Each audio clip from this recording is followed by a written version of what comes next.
Marcel, keep doing what you're doing. Connor, get back and get healthy and keep doing what you're doing because wise coach Pete Carroll always told me, competition breeds excellence. Welcome into TexAgs Rewind presented by Specs. I'm David Nuno. I've got a cast of characters with me.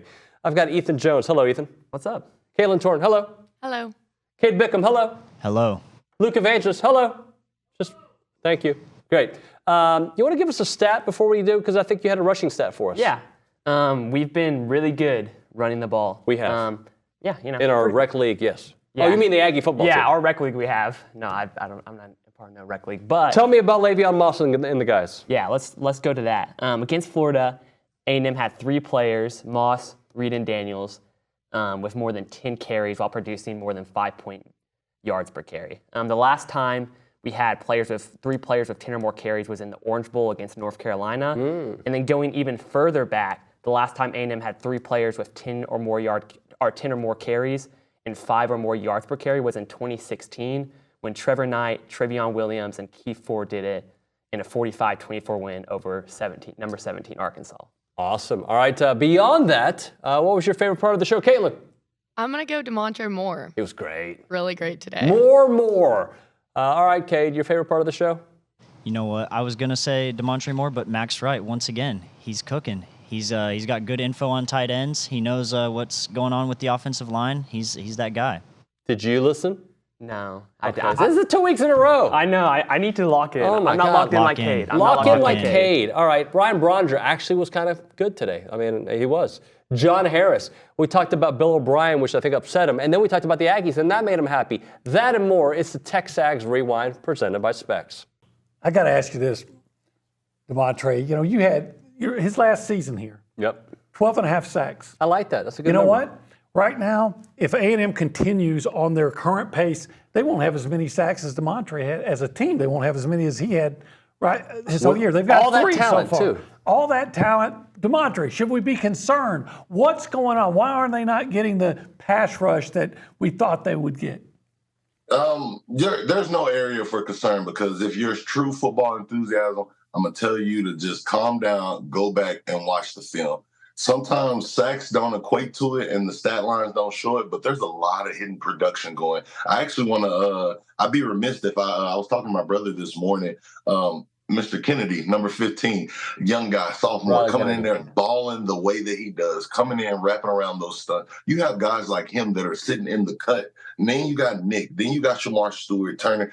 Everybody is going up there, and they're having the hidden production. There's a reason why you're getting interception. There's a reason why there are incomplete passes. There's a reason why the quarterback is back there seeing ghosts, and it's because of that hidden production. Yeah, you don't have the sacks, but long as you're hitting them and you're dominating and you're changing that line, the quarterbacks feel that. They get nervous. They get, what's that movie that came out a few years ago? Happy Feet. I'm loving the dance. Well, when you have that hit going on, that's what's going to happen. So don't be nervous. Don't fret, but just know it's going to be a snowball effect. Once it happens, what they say, sacks come in bunches. And when it does happen, it's going to happen, especially with this line and the talent that they have. I love it. Nick, keep doing your thing. Shamar, keep doing your thing. That whole defensive line and Tony Girardi to keep leading them boys. Well, let's talk about Theo in particular, just getting that touchdown, his growth. You've seen him from being a project, if you will. Like, he had the size, but he had to learn the American game, right? Like, he played it, but it's different when you're here in SEC country, right? So just talk about his growth, his maturation, and what you've seen. Man, Theo is one of the most mature guys that I think I've gotten to deal with on that team. I mean, he has great character, and the kid comes to work every single day. I don't think that I ever had a day working with him where I was like, oh, this kid's not wanting to get better, or he's just kind of going through the motions. No, Theo did come in as a little bit of a project. He's always been a freak athletically. I mean, the guy's massive. That's why they call him Thor. But you're right. He did have a little bit of things to learn whenever it came to, the physicality of the blocking game as a tight end, and him being as big as he is, learning to kind of throw his weight around a little bit and try and bully guys, not just block like easily, but throw guys around. So man, when he scored this past week, and I was going absolutely ballistic in my living room, man, I was losing my mind because he is somebody who absolutely deserves success and has worked his tail off for it. I mean, his maturity and the progression that he's made over the past 3 years has been super impressive. I mean, it's just a testament to the work ethic that the kid has and just a testament to his character. And yeah, I think that him being the player that he is just a result of the character of the team and hopefully what the character of the team is going to be moving forwards. I want to see more from the wide receivers. That being said, I also respect and love what I'm seeing with the offense, right? So if you can get 5 yards of carry, 6 yards of carry running the ball, and Le'Veon and the entire crew can do it, then you do it.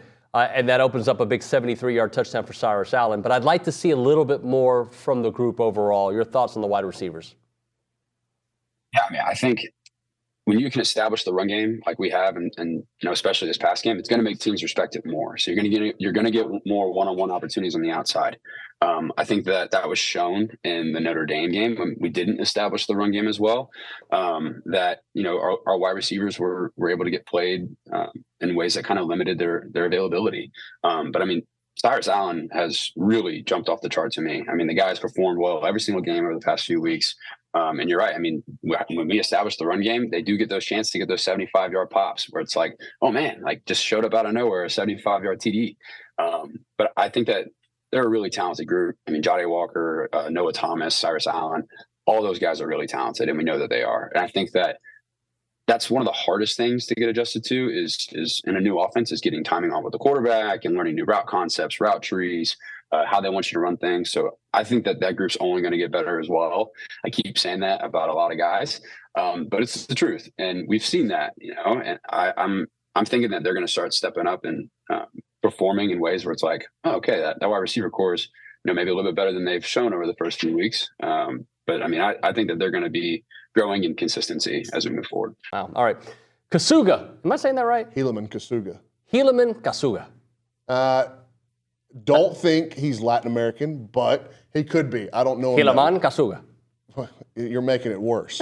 So he's announced that he's a 2026 quarterback from Draper, Utah, Corner Canyon High School. Oh, I've heard you talk about him. Yeah. Teammate of Jerome Miles, who's the 2025 receiver, who A&M is still after. Jerome Miles is supposed to commit today. I don't think it's going to be Texas A&M. I expect it to be USC. Okay. But that's another one that just give it time. Don't freak out if it's USC today. I think A&M still got a foot wedged in the door there.